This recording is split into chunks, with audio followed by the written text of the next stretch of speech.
I felt a little chilly, but I think I've lived in the desert too long. That's probably the real problem, right? Feeling cool, but we're seeing a lot of sunshine, calmer conditions out there today. Mandalay Bay camera showing the sunny skies over southern Nevada. Hard to find a cloud out there. The drier air reinforced behind the front that brought us the wind yesterday, but it also brought in cooler temperatures. Right now in the 50s for most of Clark County, in the 30s even on Mount Charleston. Mid 50s in the Las Vegas Valley. It looks like close to 60 for Laughlin right now, 54 in Henderson and Primm. As these temperatures are running 2 to 5 degrees colder than this time yesterday. We're starting to level out a little bit, but heading into tomorrow, we get to swing the trend the other direction and we should bounce back to the 60s. But there's something else increasing tomorrow, and that's the wind speed. Still noticeably breezy in the Colorado River Valley today. You see gusts near 20 miles per hour for Lake Mojave and Laughlin.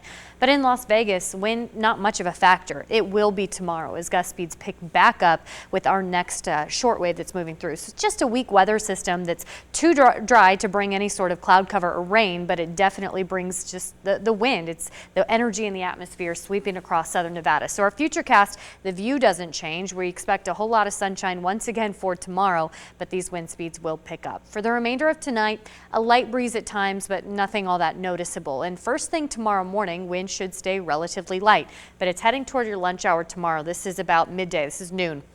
And those gusts are picking up to 30 miles per hour really across the board. That is where we should be able to cap it in the Las Vegas Valley. We don't expect much greater than 30 miles per hour in terms of gust speeds tomorrow. But in the Colorado River Valley, at times gusts will exceed 35 miles per hour and approach 40. So it will still be noticeably windy, especially for southern Clark County.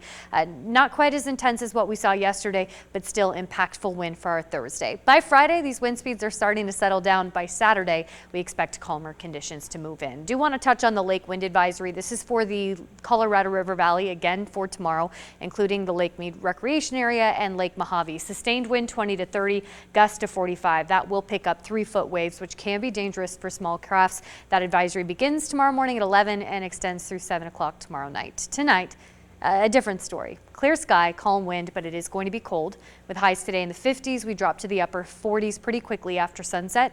It looks like by about 7 o'clock, we're in the upper 40s, and by midnight, we're dropping into the upper 30s. And that's where we'll stay as we move into tomorrow morning. Lows in the 30s for most of the Las Vegas Valley and highs back to the 60s. So it will be 60s and sunny tomorrow. The only downside will be that breeze. The wind will calm down this weekend. A few clouds mix in with highs in the 60s, but we are tracking our next system. That's going to bring the return of the intense gusts and much colder temperatures by the middle of next week.